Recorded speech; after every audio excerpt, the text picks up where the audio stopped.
Hi hello ನಮಸ್ಕಾರ. ನೀವು ನೋಡ್ತಾ ಇದ್ದೀರಾ common Kannadiga YouTube channel with my Sumanth Krishna. ಇವತ್ತು ನಮ್ಮ ಜೊತೆ ಒಬ್ಬರು ಸ್ಪೆಷಲ್ ವ್ಯಕ್ತಿ ಇದ್ದಾರೆ. He is one of my friend. His name is Balu. ಬಾಲುನ ಫಸ್ಟು ಚಾನಲ್ಗೆ ಇಂಟ್ರೊಡ್ಯೂಸ್ ಮಾಡೋಣ. Hi guys.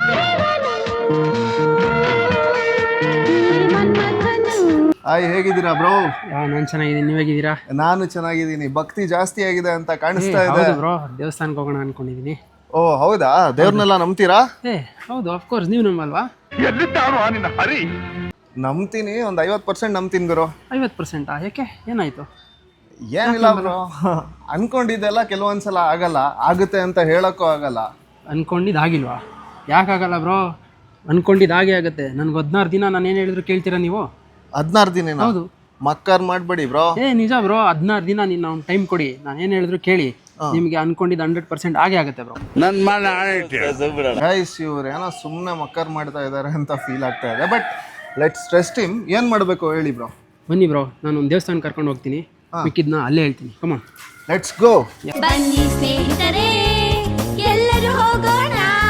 ಏನ್ ಬ್ರೋ, ಕುಮಾರಸ್ವಾಮಿ ಲೇಔಟ್ ಇಂದ ನಮ್ಮ ಏರಿಯಾ ಗಿರಿನಗರಿಗೆ ಕರ್ಕೊಂಡ್ ಬಂದಿರಾ, ಇನ್ನೂ ದೇವಸ್ಥಾನ ಬಂದಿಲ್ವಲ್ಲ ಬ್ರೋ? ಬ್ರೋ, ನಿಮ್ಮ ಏರಿಯಾನ ಎಷ್ಟು ಪ್ರಾಪರ್ಟಿ ಐತೆ? ಪ್ರಾಪರ್ಟಿ ಏನಿಲ್ಲ ಬ್ರೋ, ಏರಿಯಾ ನಮ್ದೇ ಅಷ್ಟೇ. ಒಂದು ಕಣ್ಣೆದ್ರಿಗೆ ಇದ್ರೆ ಒಂದು ಶೂಟ್ ಮಾಡಿ ಸಾಯಿಸ್ಬಿಡ್ತೀನಿ. ಇರಿಟೇಷನ್ ಕಣ್ರಿ, ಕಳ್ಸಿ ಆಚೆ. ಫೈನಲಿ ನಾವು ರೀಚ್ ಆಗಿದ್ದು ಗಿರಿನಗರಲ್ಲಿರೋ ಕಾರ್ಯಸಿದ್ಧಿ ಆಂಜನೇಯ ದೇವಸ್ಥಾನಕ್ಕೆ. ದೇವಸ್ಥಾನದಲ್ಲಿ ಕಳ್ತನ ಮಾಡಿದ್ರೆ ಉದ್ಧಾರ ಆಗೋ ಚಾನ್ಸೇ ಇಲ್ಲ, ಅದಕ್ಕೆ ಚಪ್ಪಲಿ ನಿಲ್ಲೇ ಬಿಡ್ತಾ ಇದ್ದೀನಿ. ಪೂಜೆಗೆ ಬೇಕಾದ ಎಲ್ಲ ಐಟಮ್ಗಳು ದೇವಸ್ಥಾನದ ಈಚೆನೆ ಸಿಗುತ್ತೆ. ಹೂವು, ಹಣ್ಣು, ಕಾಯಿ, ಎಲೆ ಎಲ್ಲ ಇಲ್ಲೇ ತಗೊಂಡು ಒಳಗೆ ಹೋಗ್ಬೋದು. ದೇವಸ್ಥಾನ ಎಂಟ್ರಿ ಆಗ್ತಾ ಇದ್ದ ಹಾಗೆ ರೈಟ್ ಸೈಡಲ್ಲಿ ಕೊಳೆ ಆಗಿರುವ ಕೈ ಕಾಲುಗಳನ್ನು ತೊಳೆದುಕೊಳ್ಳಲು ವ್ಯವಸ್ಥೆ ಮಾಡಿದ್ದಾರೆ.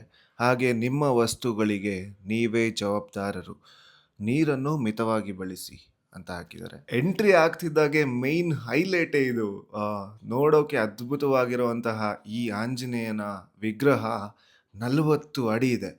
200 ಟನ್ ತೂಕ ಇರುವಂತಹ ಈ ವಿಗ್ರಹನ ಕೆತ್ತಕ್ಕೆ 18 ಜನ ಶಿಲ್ಪಿಗಳು ಆಲ್ಮೋಸ್ಟ್ 10 ತಿಂಗಳು ಸತತ ಪ್ರಯತ್ನ ಪಟ್ಟಿದ್ದಾರೆ.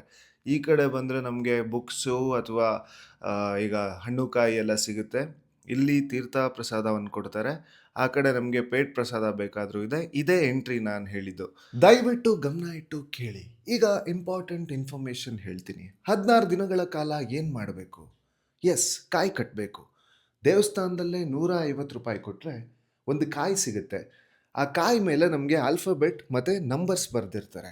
ಮೊದಲು ಬರೀ ಕ್ಯಾಶ್ ಆಪ್ಷನ್ ಇತ್ತು, ಇವಾಗ UPI ಕೂಡ ಅವೈಲೇಬಲ್ ಇದೆ. ಇದೇ ಕೌಂಟರಲ್ಲಿ ಪೇ ಮಾಡಿ ಕಾಯಿನ ದೇವಸ್ಥಾನದ ಒಳಗೆ ತೊಗೊಂಡೋಗ್ಬೇಕು. ಇದಾದ ನಂತರ ಅಲ್ಲಿ ಮಂತ್ರ ಹೇಳ್ಕೊಡ್ತಾರೆ. ಆ ಮಂತ್ರನ ಹೇಳಿದ ನಂತರ ನಮಗೆ ಆರೆಂಜ್ ಕಲರ್ ಥ್ರೆಡ್ ಕೊಡ್ತಾರೆ. ಅದಾದಮೇಲೆ ನಾವು ಕಾಯಿನ ಹಿಡ್ಕೊಂಡು 3 ಸುತ್ತು ಪ್ರದಕ್ಷಿಣೆ ಹಾಕಿದ ನಂತರ, ನಾನು ಆಗಲೇ ಹೇಳಿದೆ ಅಲ್ಲ, ಕಾಯಿ ಮೇಲೆ ಒಂದು ಆಲ್ಫಾಬೆಟ್ ಬರೆದಿರ್ತಾರೆ ಅಂತ, ಅದು ಎಲ್ಲಿ ಅಸೈನ್ ಆಗಿದೆಯೋ ನೀವು ಅದೇ ಆಲ್ಫಾಬೆಟ್ಟಿಗೆ ಹೋಗಿ ನಿಮ್ಮ ಕಾಯಿನ ಕಟ್ಟಬೇಕಾಗುತ್ತೆ. ಅದಕ್ಕಿಂತ ಮುಂಚೆ ನಿಮ್ಮ ಮನಸ್ಸಲ್ಲಿ ಏನು ಕೋರಿಕೆ ಇದೆಯೋ ಅದು ಕಾರ್ಯಸಿದ್ಧಿ ಆಗಲಿ ಅಂತ ಬೇಡ್ಕೊಂಡು ಕಾಯಿನ ಕಟ್ಟಿ ಅಲ್ಲಿ ಕೊಟ್ಟಿರೋ ಅಂತಹ ಆರೆಂಜ್ ಕಲರ್ ಥ್ರೆಡ್ನ ಕೈಗೆ ಕಟ್ಕೊಬೇಕಾಗುತ್ತೆ. ಈ 16 ದಿನಗಳ ಕಾಲ ಏನು ಮಾಡಬೇಕು ಅನ್ನೋದನ್ನ ಮೊದಲು ಹೇಳ್ತೀನಿ. ಒಂದು ಮಂತ್ರನ ಹೇಳ್ಕೊಡ್ತಾರೆ. ತ್ವಮಸ್ಮಿನ್ ಕಾರ್ಯ ನಿರ್ಯೋಗಿ ಪ್ರಮಾಣಂ ಹರಿಸತ್ತಮ ಹನುಮನ್ ಯತ್ನ ಮಾಸ್ತಾಯ ದುಃಖ ಕ್ಷಯಕರೋ ಭವ. ಮಿಸ್ ಇಲ್ಲದೆ ದಿನಕ್ಕೆ 108 ಸಲ ಹೇಳಲೇಬೇಕು. ಹನುಮಾನ್ ಚಾಲೀಸ್ ಕೇಳಿದ್ರೆ ಅಥವಾ ಓದಿದ್ರೆ ತುಂಬ ಒಳ್ಳೆಯದಾಗುತ್ತೆ ಅಂತ ಹೇಳ್ತಾರೆ. ಬಟ್ ಅದು ಮ್ಯಾಂಡೇಟರಿ ಏನಲ್ಲ. ಈಗ ಏನು ಮಾಡಬಾರ್ದು? ತುಂಬ ಶಿಸ್ತಿಂದ ಇರಬೇಕು. ನಾನ್ ವೆಜ್ ತಿನ್ನೋ ಹಾಗಿಲ್ಲ, ಸ್ಮೋಕ್ ಮಾಡೋ ಹಾಗಿಲ್ಲ, ಆಲ್ಕೋಹಾಲ್ ಅದ್ರ ಬಗ್ಗೆ ಯೋಚನೆ ಕೂಡ ಮಾಡೋ ಹಾಗಿಲ್ಲ. 16ನೇ ದಿನ ನೀವು ನಿಮ್ಮ ಕಾಯಿನ ಬಿಚ್ಚಬೇಕಾಗುತ್ತೆ. ನಿಮ್ಗೇನಾದರೂ ಡೇಟ್ ಕನ್ಫ್ಯೂಸಿಂಗ್ ಅನಿಸಿದ್ರೆ, ನೀವು 150 ರೂಪಾಯಿ ಪೇ ಮಾಡಿರ್ತೀರಲ್ಲ, ಅಲ್ಲಿ ನಿಮ್ಗೊಂದು ರೆಸಿಟ್ ಕೊಟ್ಟಿರ್ತಾರೆ. ಅದರಲ್ಲಿ ನೀವು ಕಾಯಿ ಬಿಚ್ಚೋ ದಿನಾಂಕನ ಮೆನ್ಷನ್ ಮಾಡಿರ್ತಾರೆ. ಕಾಯಿ ಬಿಚ್ಚಿದ ನಂತರ ಫಸ್ಟು ಕೆಲಸ, ಕೈಯಲ್ಲಿರೋ ಆರೆಂಜ್ ಕಲರ್ ಥ್ರೆಡ್ನ ಅಲ್ಲಿ ಚಿಕ್ಕ ಆಂಜನೇಯನ ಮೂರ್ತಿ ಹೊರಗಡೆ ಇದೆಯಲ್ವಾ, ಅದ್ರ ಪಕ್ಕ ಒಂದು ಡಬ್ಬ ಇದೆ, ಅದರೊಳಗೆ ಡಿಸ್ಪೋಸ್ ಮಾಡಿ ಕಾಯಿನ ತೊಗೊಂಡು ಹೊರಗೋದ್ರೆ ರೈಟ್ ಸೈಡಲ್ಲೇ ನಿಮಗೆ 5 ರೂಪೀಸ್ ಕೊಟ್ಟರೆ ಕಾಯಿ ಸುಲ್ ಕೊಡ್ತಾರೆ. ಆ ಕಾಯಿನ ನೀವು ಮನೆಗೆ ತೊಗೊಂಡು ಹೋಗಿ ಸ್ವೀಟ್ ಮಾಡಿ ನಿಮ್ಮ ಫ್ಯಾಮಿಲಿ ಫ್ರೆಂಡ್ಸ್ಗೆ ಹಂಚಬೇಕು. ಹಾಯ್ ಬ್ರದರ್, ಹೇಗಿದ್ದೀರಾ?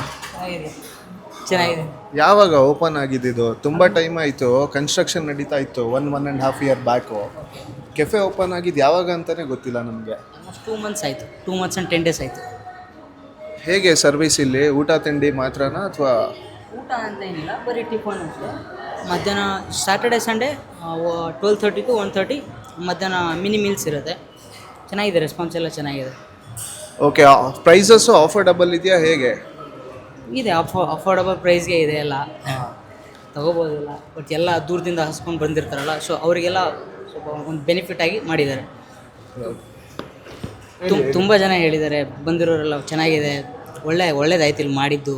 ಹೊಟ್ಟೆ ಹಸ್ಕೊಂಡು ದೂರದಿಂದ ಬಂದಿರ್ತೀವಿ ಬೆಳಿಗ್ಗೆ, ಸೊ ಮಾರ್ನಿಂಗ್ ಟೈಮ್ ಇಷ್ಟು ಚೆನ್ನಾಗಿದೆ. Thank you for the information. Because ಎಲ್ಲೆಲ್ಲಿಂದನೋ ಭಕ್ತಾದಿಗಳು ಬಂದಿರ್ತಾರೆ, ಬರೀ ಬ್ಯಾಂಗ್ಳೂರಿಂದ ಅಲ್ಲ, ನಾರ್ತಿಂದ ಆಗಲಿ ಅಥವಾ ತಮಿಳ್ನಾಡು ಕೇರಳದಿಂದ ಆಗಲಿ ಎಲ್ಲ ಕಡೆಯಿಂದ ಬಂದಿರ್ತಾರೆ. ಸೊ ಬೇಸಿಕಲಿ ಹೊಟ್ಟೆ ಹಸಿದಾಗ ಹೊರಗಡೆ ಹೋಗಿ ವೆಯ್ಟ್ ಮಾಡಿ ತಿನ್ನೋಕ್ಕಿಂತ ಇಲ್ಲೇ ದರ್ಶನ ಪಡ್ಕೊಂಡು ಪ್ರಸಾದ ತಿಂತಾರೆ, ಅಥವಾ ಬೇರೆ ಏನಾದರೂ ತಿನ್ನಬೇಕು ಅನ್ನೋರು ಇಲ್ಲಿ ಟಿಫನ್ ಆಗಿರ್ಬೋದು, ಕಾಫಿ, ಟೀ ಇದೆಲ್ಲ ಇಲ್ಲಿ ಸಿಗುತ್ತೆ. ಯಾರಾದರೂ ನೆಕ್ಸ್ಟ್ ಟೈಮ್ ವಿಸಿಟ್ ಮಾಡಿದ್ರೆ ಕೆಫೆ ಓಪನ್ ಆಗಿದೆ, ದಯವಿಟ್ಟು ವಿಸಿಟ್ ಮಾಡೋದನ್ನ ಮರಿಬೇಡಿ. ಇಲ್ಲಿ ಬಂದಾಗ ನೆಮ್ಮದಿ ವೈಬು, ಒಳ್ಳೆ ಪ್ಲೆಸೆಂಟ್ ಫೀಲು. ಆ ಫೀಲಿಂದ ನನ್ನ ಪಾಸ್ಟ್ ಎಲ್ಲ ಹೀಲು. ದೇವರೇ ಎಲ್ಲರಿಗೂ ಒಳ್ಳೆ ಬುದ್ಧಿ ಕೊಡಪ್ಪ. ಸರ್ ನಮಸ್ಕಾರ. ನಮಸ್ಕಾರ ಸರ್, ಹೇಳಿ. ಸರ್ ನಿಮ್ಮ ಹೆಸರು? ಪ್ರವೀಣ್ ಅಂತ. ಹೇಗಿದ್ದೀರಾ? ದೇವಸ್ಥಾನದ ಬಗ್ಗೆ ಏನು ಹೇಳ್ತೀರಾ ಸರ್? ತುಂಬ ಜನ 16 ದಿನ ಕಾಯಿ ಕಟ್ಟಿದ್ರೆ ನಾವೇನು ಅಂದ್ಕೊಂಡಿರ್ತೀವೋ ಮನಸ್ಸಲ್ಲಿ ಅದು ನೆರವೇರುತ್ತೆ ಅಂತ ಅಂತಾರೆ. ಅದ್ರ ಬಗ್ಗೆ ನಿಮ್ಮ ಒಪಿನಿಯನ್ ಏನು? ಅದು ಒಪಿನಿಯನ್ ಏನಂತಂದರೆ, ನಮ್ಮ ಮನಸ್ಸಲ್ಲಿ ನಾವೇನು ಅಂದ್ಕೊಂಡಿರ್ತೀವಿ ಅದು ಆಗುತ್ತೆ ಅಂತ ಜನಗಳು ತಿಳ್ಕೊಂಡು ಬರ್ತಾರೆ. ಅವರು ಆಗುತ್ತೆ ಅಂತ ಅಂದ್ಕೊಂಡು ಬಂದಿರೋದ್ರಿಂದ ಅದು ಎಕ್ಸ್ಪೆಂಡ್ ಆಗ್ತಾ ಹೋಗ್ತಾ ಇದೆ. ಈಗ ನಿಮ್ಮ ಮನಸ್ಸಲ್ಲಿ ಏನಿದೆ ಅಂತ ನೀವು ಅಂದ್ಕೊಂಡು ಬರ್ತೀರಾ ಅಂತಂದರೆ ನಿಮ್ಮ ಕಾರ್ಯ ಆಯ್ತಾ ಇರುತ್ತೆ. ಅದಕ್ಕೆ ನೀವು ನೆಕ್ಸ್ಟ್ ನಿಮ್ಮ ಫ್ರೆಂಡಿಗೆ ಹೇಳ್ತೀರಾ, ಅವರು ಇನ್ನೊಬ್ರಿಗೆ ಹೇಳಿ ಈ ಥರ ಪ್ರಚುರ ಆಗಿದ್ದು ತುಂಬ ಫೇಮಸ್ ಆಗಿದೆ. Correct sir. ನೀವು ಯಾವತ್ತಾದರೂ ಕಾಯಿ ಕಟ್ಟಿದ್ದೀರಾ ಹೇಗೆ? ಸರ್ ಮಾಡಿದ್ದೀವಿ, ಕಾಯಿ ಕಟ್ಟಿದ್ದೀನಿ. ಬಟ್ ನಾವೇನಂದರೆ ಎಲ್ಲ ಮಾಡಿದ್ದೀವಿ, ಆಗೋ ಕೆಲಸ ಆಗ್ತಾ ಇದೆ. ಬಟ್ ಆಗಬೇಕು ಅಂತಂದರೆ ಒಂದೇ ಸರಿ ಆಗಲ್ಲ ಅದೆಲ್ಲ ಕೆಲಸ. ಓಕೆ ಸರ್, ಇನ್ನೊಂದು ನಾನು ಕೇಳಬೇಕಂತ ಇದ್ದೆ ಪರ್ಸ್ನಲ್ ಆಗಿ ನಿಮಗೆ. ಇವಾಗ ಕಾಯಿ ಕಟ್ತಾರೆ, ಹೊರಗಡೆ ಹೋಗ್ಬಿಟ್ಟು 16 ದಿನ ಎಲ್ಲ ಕೆಲಸ ಮಾಡ್ತಾರೆ. ಫಿಸಿಕಲಿ ಅದೇ ಡ್ರಿಂಕ್ಸ್ ಮಾಡಬಾರ್ದು, ಆಮೇಲೆ ಇನ್ನೊಂದು ಮಾಡಬಾರ್ದು, ಸ್ಮೋಕ್ ಮಾಡಬಾರ್ದು, ನಾನ್ ವೆಜ್ ತಿನ್ನಬಾರ್ದು, ಈ 3 ಕ್ರೈಟೀರಿಯಾ ಇದೆ. ಇದೆಲ್ಲ ಮಾಡಿ ಒಬ್ಬನ ಬಗ್ಗೆ ಕೆಟ್ಟದಾಗಿ ಥಿಂಕ್ ಮಾಡಿದ್ರೆ ಅವ್ರು ಅಂದ್ಕೊಂಡಿರೋದಾಗುತ್ತಾ ಸರ್? ಅದೆಲ್ಲ ಇದು ಒಳ್ಳೆ ಕ್ವಶನೇ ಸರ್. ಹೇಳಬೇಕು ಅಂತ ಅಂದರೆ ನಾವು ಥಿಂಕ್ ಮಾಡೋ ಥಾಟೇ ಬೇರೆ ಇರುತ್ತೆ, ಇಷ್ಟು ಜನದ ಮುಂದೆ ಎಕ್ಸ್ಪ್ಲೇನ್ ಮಾಡೋ ಥಾಟೇ ಬೇರೆ ಇರುತ್ತೆ. ಆ ಥರ ಜನಗಳಿಗೆ ಅದೇನೂ ಆಗಲ್ಲ ಅದು. ಸರ್ ಎಷ್ಟೋ ಜನ ದೇವಸ್ಥಾನಕ್ಕೆ ಬರ್ತಾರೆ, ಹೊರಗಡೆ ಹೋಗ್ಬಿಟ್ಟು ನಮ್ಮ ಉಪೇಂದ್ರ ಸರ್ ಹೇಳ್ದಂಗೆ ತಮ್ಮ ಪಾಪ ಕಾರ್ಯಗಳನ್ನ ತೊಳ್ಕೊಂಡೋಕೆ ಇಲ್ಲಿ ಬರ್ತಾರೆ. ತೊಳ್ಕೊಂಡ್ಬಿಟ್ಟು ಹೊರಗೆ ಹೋಗ್ಬಿಟ್ಟು ಇನ್ನಷ್ಟು ಪಾಪ ಕಾರ್ಯಗಳು ತೊಳೆದೋಯ್ತು ಅಂತ ಇನ್ನಷ್ಟು ಹಲ್ಕ ಕೆಲಸ ಮಾಡ್ತಾರೆ. ಖಂಡಿತ ಅದು ಮಾಡೋದೇ ಜಾಸ್ತಿ. ಅಂಥವ್ರಿಗೆ ಏನಂತೀರಾ ಸರ್? ಅದ ಬರಬಾರ್ದು ಇದ್ರೊಳಗಡಕ್ಕೆ. ಏನು ಪಾಪ ಕರ್ಮ ಮಾಡ್ತೀರೋ ಅದು ಹೊರಗಡೆ ಮಾಡ್ಕೊಂಡು ಹಂಗೆ ಇದ್ಬಿಟ್ಟೆ ಚಂದ. ದೇವ್ರ ಹೆಸರೆಲ್ಲ ಹಾಳು ಮಾಡೋಕೆ ಒಳಗೆ ಬರಬಾರ್ದು, ಅದು ಬೆಸ್ಟ್. ಅದು ತುಂಬ ಖುಷಿ ಆಯಿತು ಪ್ರವೀಣ್ ಅವರೇ ನಿಮ್ಮ ಜೊತೆ ಮಾತಾಡಿದ್ದಕ್ಕೆ. Thank you. ಈ ವ್ಲಾಗ್ನ ಎಂಡ್ ಮಾಡೋದಕ್ಕಿಂತ ಮುಂಚೆ ಕೆಲವೊಂದು ಇಂಪಾರ್ಟೆಂಟ್ ಇನ್ಫಾರ್ಮೇಷನ್ ಹಾಗೆ ನನ್ನ ಅಬ್ಸರ್ವೇಷನ್ ನಿಮ್ಮ ಜೊತೆ ಶೇರ್ ಮಾಡೋಣ ಅಂತ ಅಂದ್ಕೊಂಡೆ. ಮೊನ್ನೆ ಈಗ ರೀಸೆಂಟಾಗಿ ಫೇಸ್ಬುಕ್ಕಲ್ಲಿ ಒಂದು ವಿಡಿಯೋ ನೋಡ್ತಾ ಇದ್ದೆ. ತುಂಬ ಬ್ಯೂಟಿಫುಲ್ಲಾಗಿ ಹೇಳ್ತಾರೆ, ನಮ್ಮ ಭಕ್ತರು ಬಂದುಬಿಟ್ಟು ಸೋ ಕಾಲ್ಡ್ ಡಿವೋಟೀಸ್, ನಾವೇ ಮತ್ತು ಬೇರೆ ಯಾರೂ ಅಲ್ಲ, ಹೋಗ್ಬಿಟ್ಟು ಗರ್ಭಗುಡಿ ಒಳಗೆ, ದೇವಸ್ಥಾನದೊಳಗೆ ನಮಗೇನೇನು ಬೇಕೋ, ನಮ್ಮ ಆಸೆ ಆಕಾಂಕ್ಷೆಗಳು, ನಮ್ಮ ಡಿಸೈರ್, ನಮಗೇನು ಇಷ್ಟನೋ, ನಮ್ಮ ಕೋರಿಕೆಗಳನ್ನು ದೇವ್ರ ಹತ್ರ ಪ್ರಾರ್ಥನೆ ಮಾಡಿ ಬೇಡ್ಕೊತೀವಿ.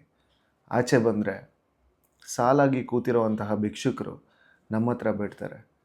Basically who are the real beggars.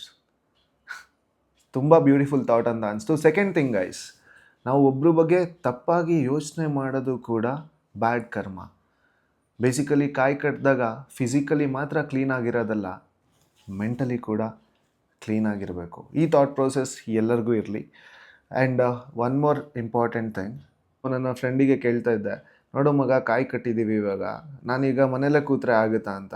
No, ಇದೆಲ್ಲರೂ ಅರ್ಥ ಮಾಡ್ಕೊಳ್ಳಿ, ನಾನು ಒಬ್ಬನೇ ಅಲ್ಲ. ಸೊ ಬೇಸಿಕಲಿ ನಾವು ಎಫರ್ಟ್ ಹಾಕಬೇಕು, ರಿಸಲ್ಟ್ ಆಟೋಮೆಟಿಕಲಿ ತಾನಾಗೆ ಸಿಗುತ್ತೆ. ನಾವು ಎಫರ್ಟೇ ಹಾಕದೆ ಈಗ ಮನೇಲಿ ಕೂತ್ಕೊಂಡು ಯಾರಿಗೂ ಕೆಲಸ ಬೇಕಿರುತ್ತೆ, ಅವ್ನು ಇಂಟರ್ವ್ಯೂ ಅಟೆಂಡ್ ಮಾಡಬೇಕು, ಅದನ್ನು ಬಿಟ್ಕೊಂಡು ಇಲ್ಲ ನಾನು ಮನೇಲೇ ಕೂತ್ಕೊತೀನಿ ಕಾಯಿ ಕಟ್ಟಿದ್ದೀನಿ ಅಂತ ಅಂದರೆ no, it's not possible. You have to be in the right place. The right time will come because the universe is going to support you, seeing your efforts and the energies are going to come to you.